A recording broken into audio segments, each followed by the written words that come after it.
All right, let's get started. Welcome to the Angel Research Podcast. Welcome. I shouldn't say welcome back. We haven't been in studio for a while, but you and Brian were just recording one that we put out, I think yesterday. Did we put it out yesterday? I think so. Talking to Tony Weil. Is it Weil or Wiley? Weil.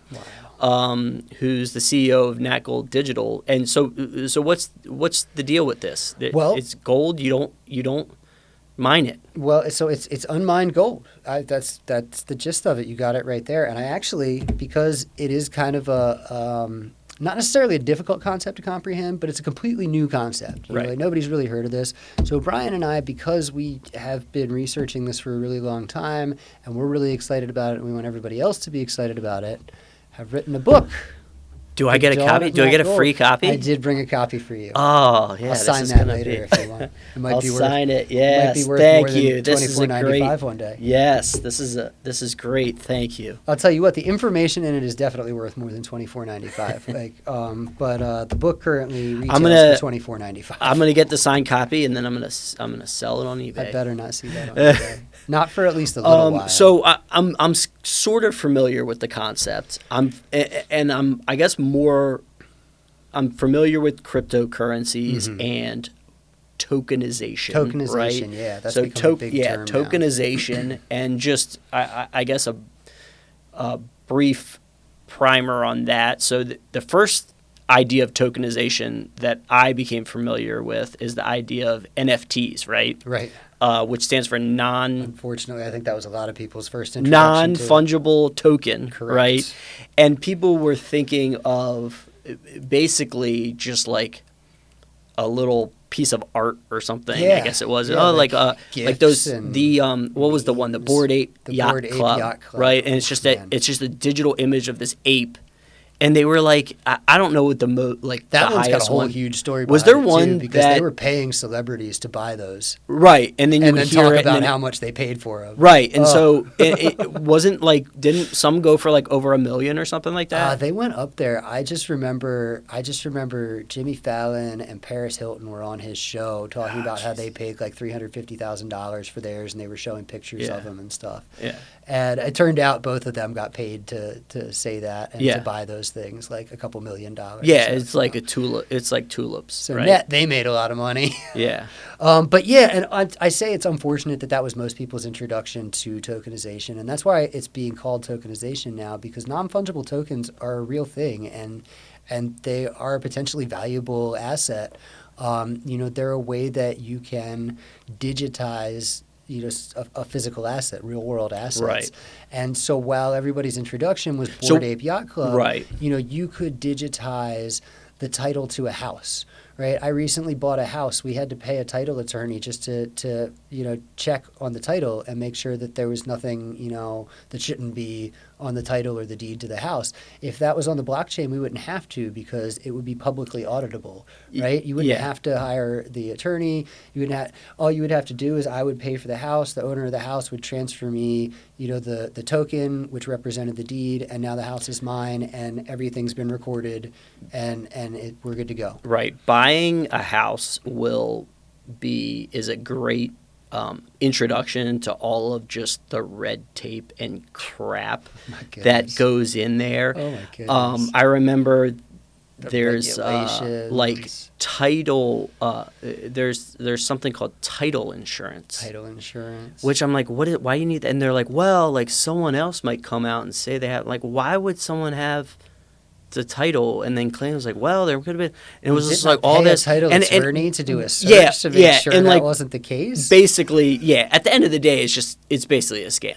Like, everybody's got to get paid. Yeah, and they're like, well, oh my god, like you could lose, like how you gonna lose a house, especially like you, like didn't you buy like a brand new house? Yeah, they're like, yeah, well, someone from 18, you know what I mean? Yeah. So the property that buy houses. There's this legacy stuff, and it takes forever. So that.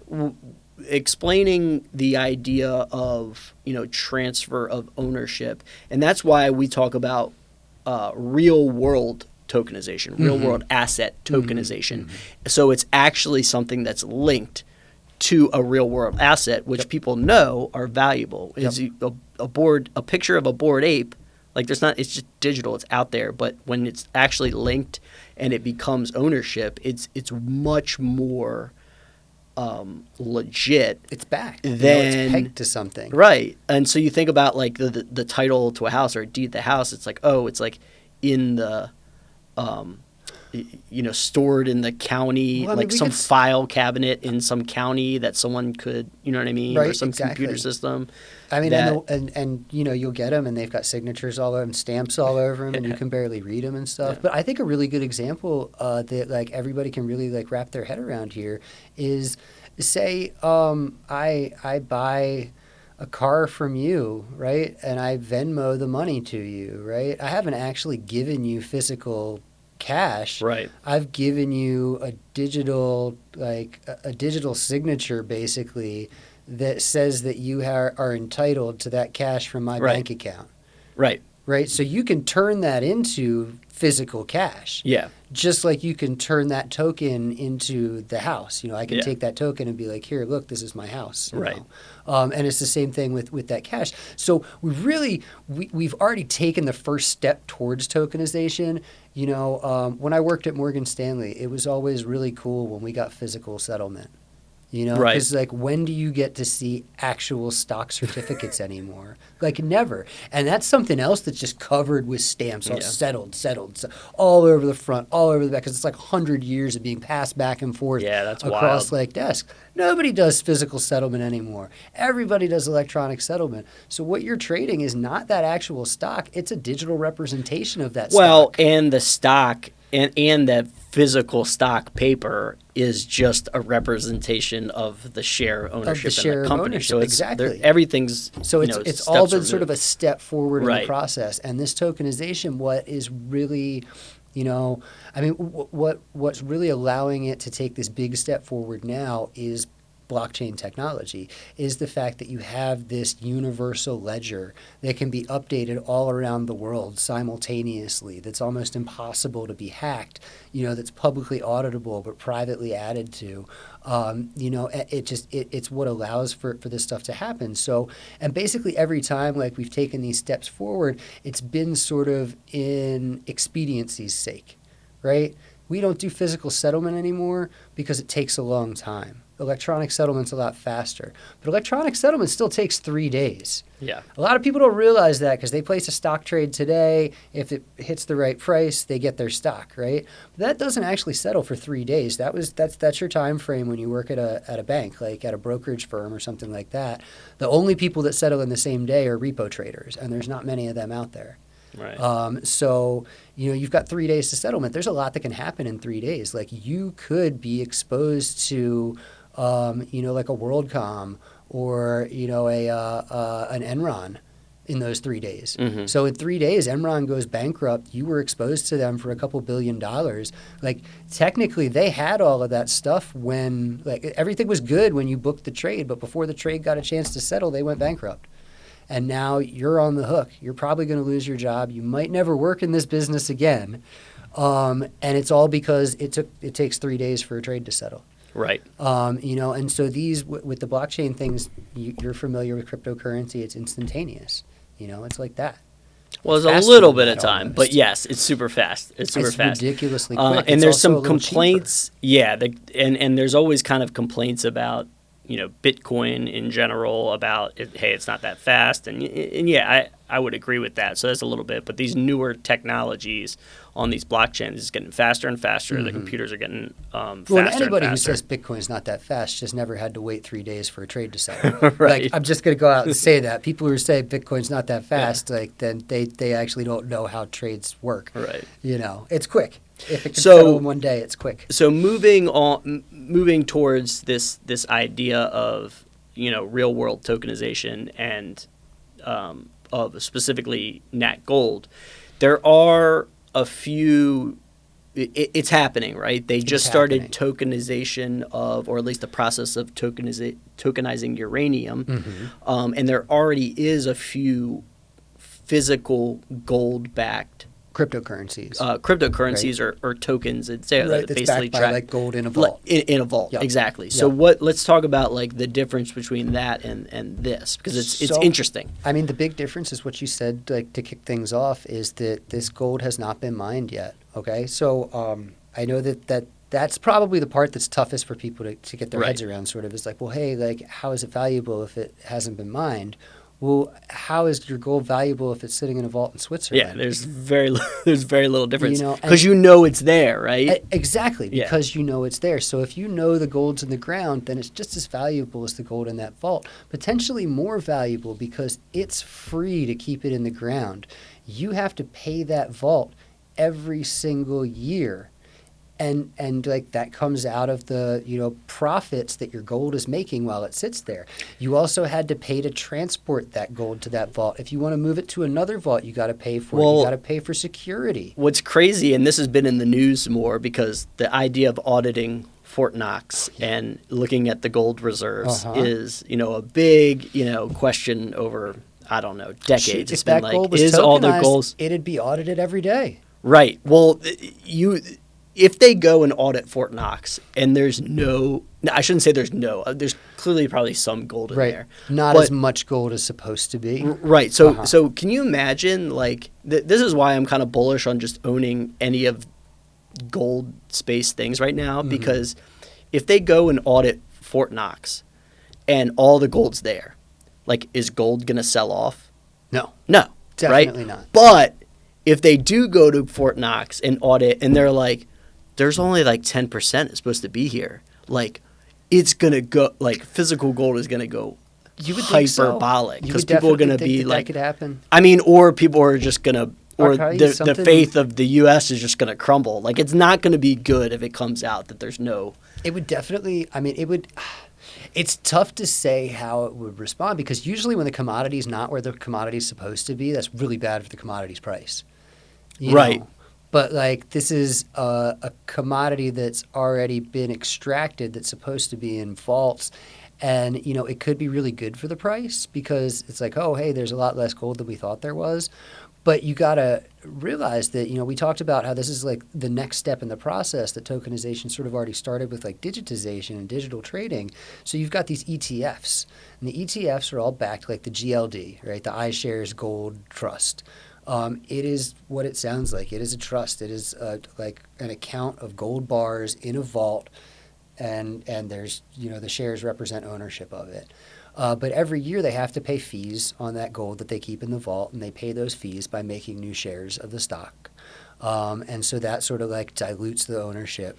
Right. So, I want to say when we were talking to Tony, he mentioned somewhere around like 97%, something like that. So actually only 97% of the shares of the GLD are backed by actual gold, right? And this is something interesting that I learned from talking to an executive at, I want to say she's at Newmont. 10% of the gold in vaults around the world is, as she put it, spurious. So it's fake. Or it's like not like 99.9%, it might be like 10%. Yeah, or like the outside of the outside, they're just painted gold. And inside of it's like a lead bar. It's like those bricks with spray paint that people are saying the Fort Knox employees are working with right now. It's hard to tell what that would do. Hopefully, that doesn't happen. They audit Fort Knox and all the gold's there and it's just glorious.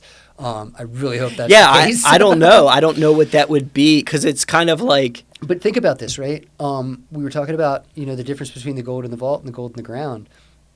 If the gold's not in Fort Knox, right, that means at some point somebody robbed Fort Knox. And if you can rob Fort Knox, which like even James Bond villains can't do, then you can rob any gold vault. But do you have any idea how hard it is to rob a mountain?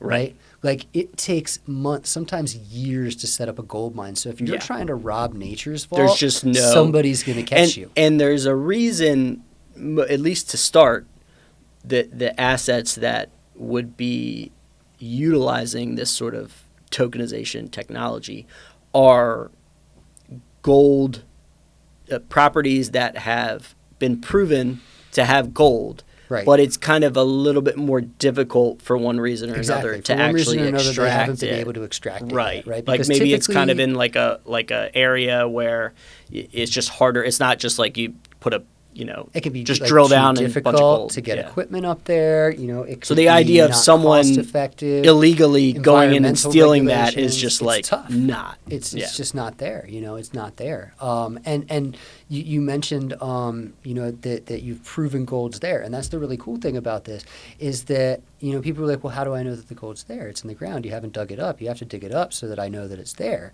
And that is the best way to know exactly how much gold is there, is to dig it all up. But it's also really destructive, and it's completely unnecessary when most of that gold is just going to get melted down and buried again in a vault somewhere. Yeah.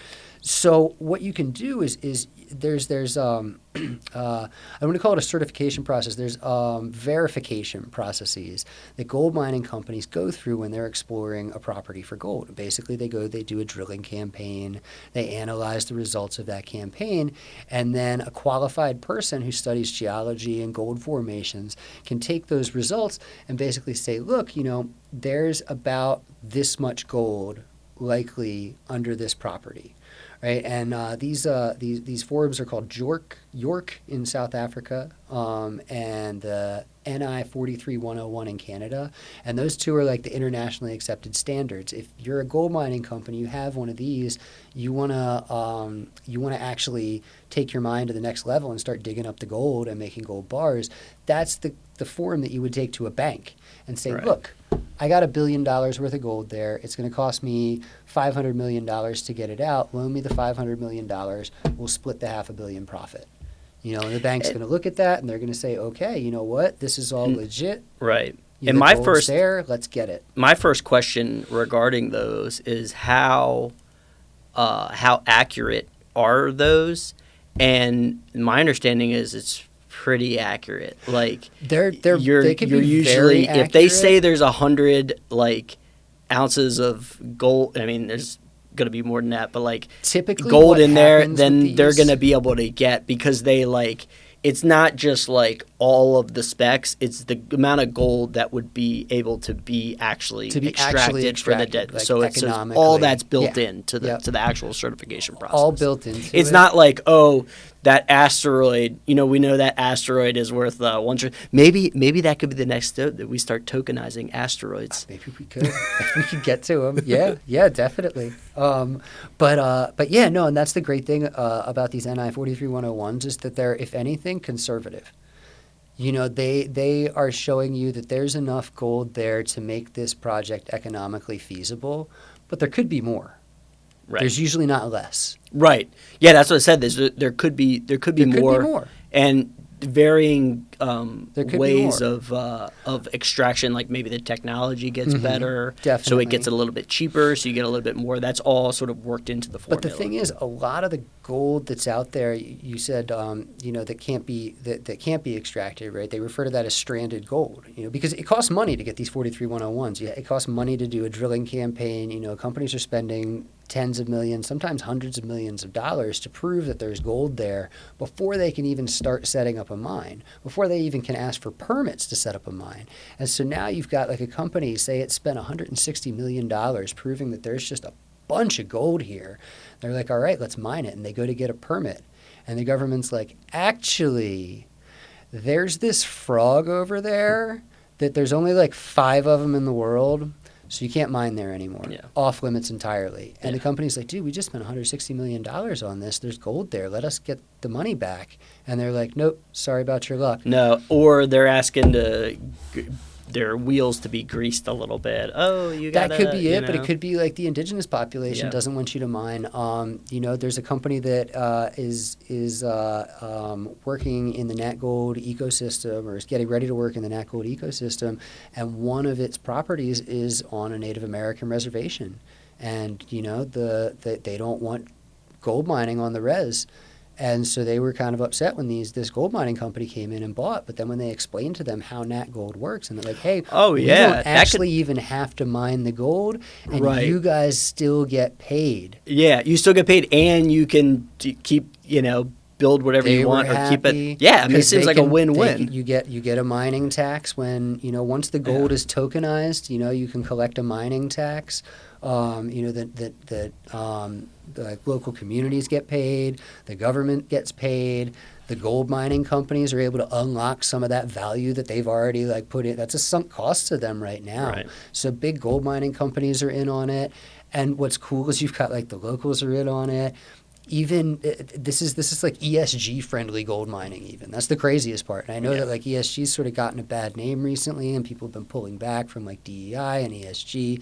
But let's not forget that ESG was originally green investing, and then it was called impact investing, and then it was called ESG investing. And your guess is as good as mine what it's going to be called next, but it's not going away. Right.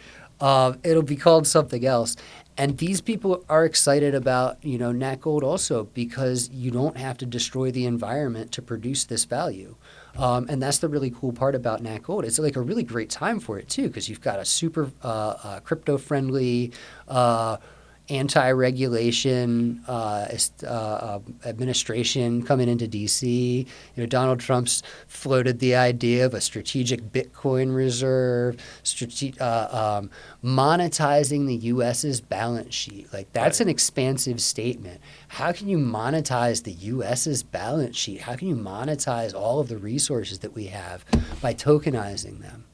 By digitizing them. Well, it sounds very intriguing. Like I said, I've been hearing bits and pieces as we go. So, and I believe we're gonna put a link wherever we post this to give people the opportunity to get this to book. snag a copy of the I don't book. know I if it's believe gonna be a even sign, maybe the, like a digital copy or an actual physical copy. Will you write them a note? Sure. Maybe you'll write everybody a note. I don't know if I'll be able to do that. Hopefully, there's so many people that You'll I just have don't to, have if, the time. To I write bet you if you an comment individual on note. here and say, "Please, Dubs, write me a personal note in my Nat Gold book," I bet you he would do it. I might just bet do you. that. It'd be tough to say no to that. I'll tell you what. So sticking with drilling, we were talking about, and we could.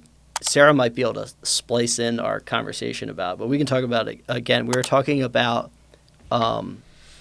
geothermal, right? Geothermal. And drilling, just getting the heat from the earth, right? Yeah, just drilling super duper deep. And I think it's been around for a while, right? Mm-hmm. Sort of the idea has been around for a while. Right. Hey, this would be possible if we just had the technology. Yeah.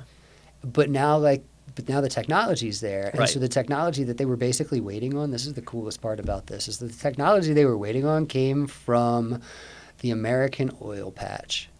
God bless them. Innovators, those people So what, are. like the drills? Yeah, they figured out how to drill really deep and then turn the drill and go sideways. Mm-hmm. And that's what you have to be able to do to get this kind of geothermal energy. Interesting. Working, Yeah. right? Because so traditional geothermal, we were talking about this, it either just gets a little bit warm and is able to sort of maintain a constant temperature of 60 degrees in your house, or it actually does produce a good bit of energy, but it relies on a shallow a reservoir of geothermal liquid, which every time it cycles through, a little bit of it evaporates and eventually runs out, right? So that's good. And that's why these plants, geothermal plants, are typically, you think of Yellowstone area where you can around kind of hot springs, right. Mm-hmm. Any state that has a hot spring, you probably have some sort of geothermal energy plant there, right? But there's just not that many, right? And you have to be right on top of those hot spots to really get the energy. And so basically, back in this is another cool part of the story is back during the Cold War, we were talking about this earlier, the Russians decided they wanted to drill super deep. Don't ask me why they wanted to go super deep, figure out what's down there. Maybe there's gold, maybe there's another civilization, who knows? But anyway, they eventually got so deep that the rock was just crazy hot, and it was melting their drill bits, and everything was getting soft and wonky, and they would pull it out to put a new drill bit on, and when they pulled it out, the rock was so hot that it acted like a liquid, and just it was like taffy, and it just closed right back up on the hole. And so, basically the Russians had to stop drilling. They were like, whatever, That's not really deep. What's the hole where it's on fire? That's not that hole, is it? It could be. Where they basically, they would hit a natural gas thing and then Oh, something no, lit, no, and they then didn't do it that, just no. keeps And burning it just forever. no, that's not that one. That's not this one. That's my favorite hole. That's It's super cool.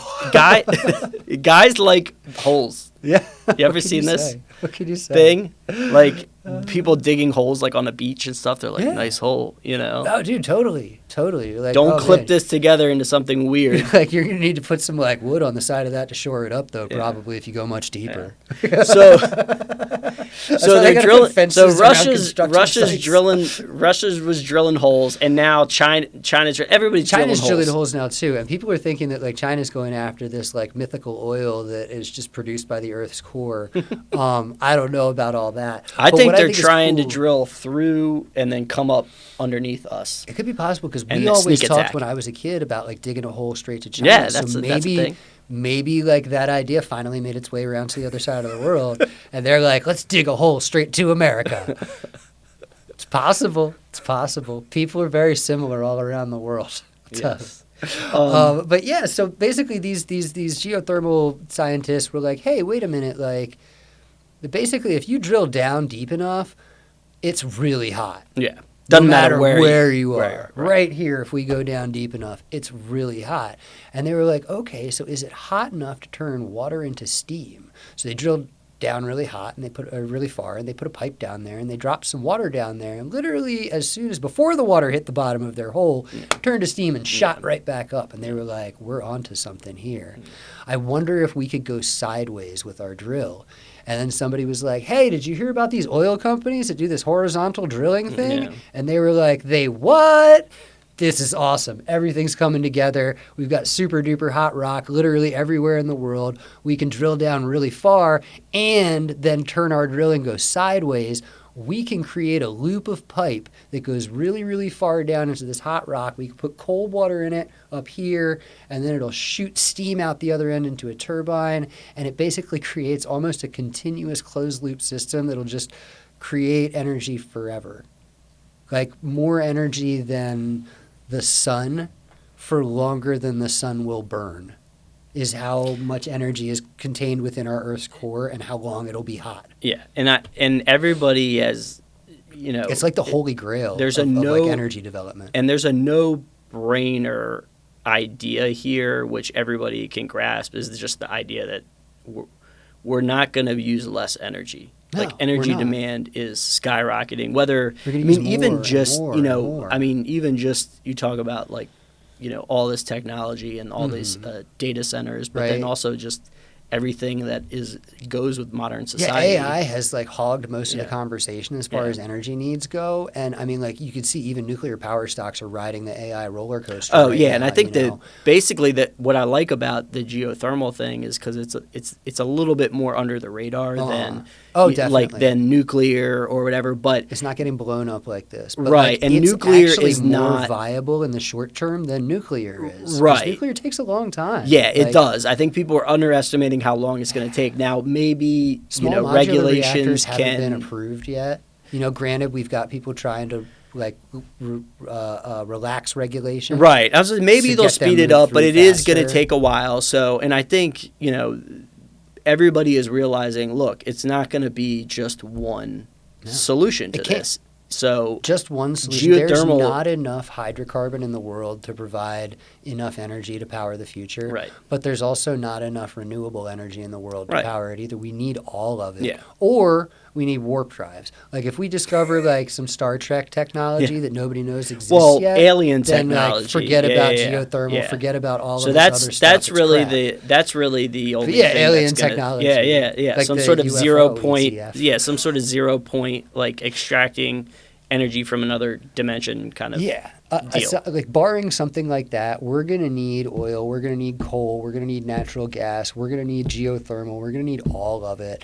And we're going to need stuff, you know, to rely on while we're waiting for, you know, nuclear. Because nuclear Right. is going to be great, but it is going to take a while. And like even if that time frame's cut in half, you're still talking about 5 to 10 years instead of 10 to 20. Well, and it's interesting too about just some of these energy or electricity producing technologies.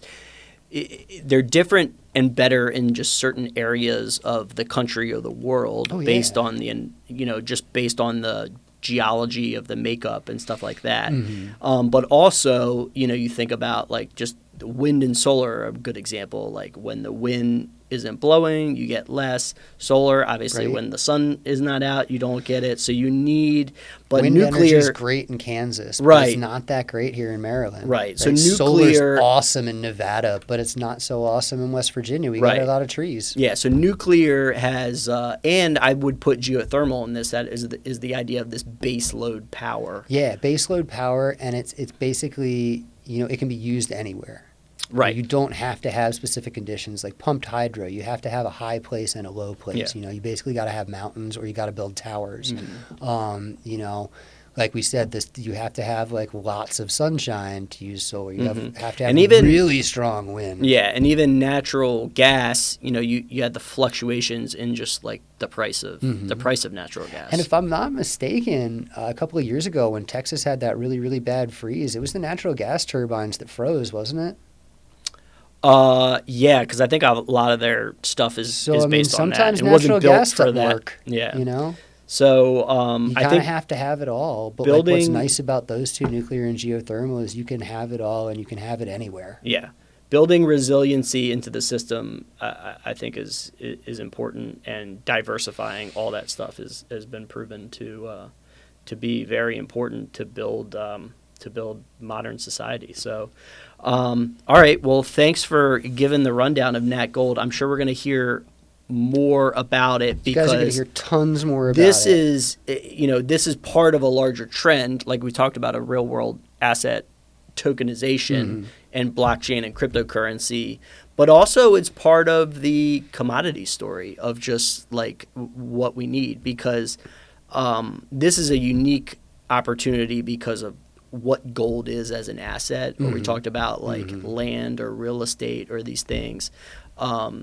If it's something like oil that's going to get burned off right, or you gotta used, use oil there's to a little get value out of it. There's a little bit of there, but basically, the idea of tokenizing everything is coming, and there's going to be different technologies and different opportunities that I think we're going to look into. Think about it's really cool. I've been talking about copper for a long time because there's going to be a shortage of copper. Like we're electrifying the world. We need more copper. What isn't there a shortage of, or going to there's be going a to be a shortage shortage of just about everything if we don't find more of it.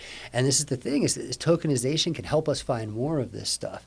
And this probably it's sort of a circuitous path to follow here, but basically, it's hard to get funding to go out and look for more gold, right? Because it's hard to get your gold mine approved. There's a lot of people that are fighting back against mining. It's hard to get your copper mine approved. And you know what? If it's hard to get money to go out and look for gold that costs like almost $3,000 an ounce, copper costs $8 a pound. It's impossible to get funding to go find more copper. We need more copper. If I have like a property that I'm pretty sure has a copper asset on it, I can tokenize the copper asset that like my NI 43101 says is there, and I can sell ownership of that asset to like thousands of people around the world, raise the money to start that mine, get that copper out, and those people have a right to the royalties off of it. So I mean, it could actually help us find more of the things that we need, because you don't have to rely on BlackRock or like rich Warren Buffett or whoever. You don't have to rely on rich people taking big risks with a whole lot of money, because you can rely on regular people like us taking small risks with a little bit of cash. And this, I mean, it's just, there's a whole world. I mean, there's like 15 podcasts that we could probably do about tokenization. There's so much to talk about. Well, I got nothing against Warren Buffett, guys. I don't have anything against him either. He's a good guy. Warren, I love you. I wouldn't go so far as to call him just a good guy. Just send me $1 billion. Just send me a bill. But he's not a bad one. No, he's a good guy. All right, thanks again, and remember, as always, like, subscribe, particularly comment. I'm telling you, comment. Get yourself a copy. Send me a signed copy, and I bet you, well, he might do it. So till next time, you'll have to comment to find out. See ya.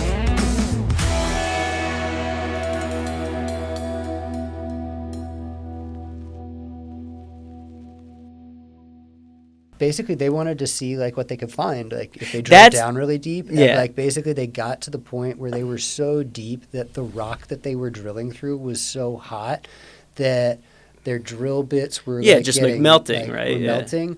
But like also when they would pull the drill bit out, the rock would close back in because 'Cause it's of the so pressure? hot. It's like molten. Okay. Yeah, Like yeah, the yeah. rock there is so hot that it's almost a liquid. And basically that's what the geothermal thing was, is that company realized like, hey, we don't need geothermal hotspots. If you go down deep enough, the earth's fucking hot. You drop water down there, instantly it turns to steam. Oh, And well, that's what they do, is they send a pipe down there Yeah. and send water from the surface down, which boom comes up as steam. So it's a closed loop where you're well, not yeah. I actually mean, relying on geothermal. I think. Current- Yeah, it'll work anywhere. It's just a matter of the cost of drilling down. You know what I mean? the Because you cost can of get drilling down. you can being get it able in to your drill house. sideways. You too, can get it in because your you have to house, but right? usually your house has to be sitting on a shallow geothermal hotspot, like where there's geothermal liquid that's like hot underground. See, And I when you're think the using way that, I think it's a eventually different. the I think liquid that's like runs the out. the high power geothermal. I think almost anything you can get these systems. Well, that's and what what this it stuff is is. it's just like you Or go not down this a stuff. further amount and it kind of like it doesn't It gets hotter. It just gets warmer, but they're not doing like the steam thing to like produce turbines. They're They're using it to literally produce, like, just like air is warm- coming up to and warm your house. So basically what they're saying is like, yeah, the geothermal things, they'll just kind of, they can maintain like a more constant pressure, like a more like medium pressure in Yeah. your house, so, or temperature.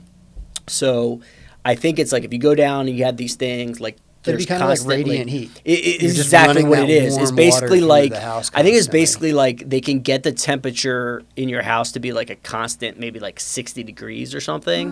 So your So electric heater doesn't have to work as hard. exactly. So if it gets really hot out, that you still got to cool it. But if it gets But that's cold out, nice you got because to your air handler still has that 60-degree air to move around. It's not exact- trying to move 20-degree air. Exactly. around. I think that's kind of the idea That's behind cool. like the like home geothermals. Because yeah, the original stuff was like you had to have like geothermal liquid, and like every time you run that through the system, some Yeah. of it evaporates away. Right. So eventually you run out. Yeah. So I think that's how those like those larger scale ones are like going Yeah, deep down the and big getting one, the they're really like hot using shit. like oil Yeah. drilling, like fracking type technology, and going down Yeah. deep and then horizontal, Right. and then back up. But yeah, I'm sure you could get it like in It's the super cool. you could go down into the what's Anywhere. that deepest part in the Mariana Trench? I'm sure you could go down there and then drill down, and if you drill down far enough, you're gonna get hot stuff, and then Super you could hot. do it, or so. You probably wouldn't even need to like go down very far there, just because you're already down so far.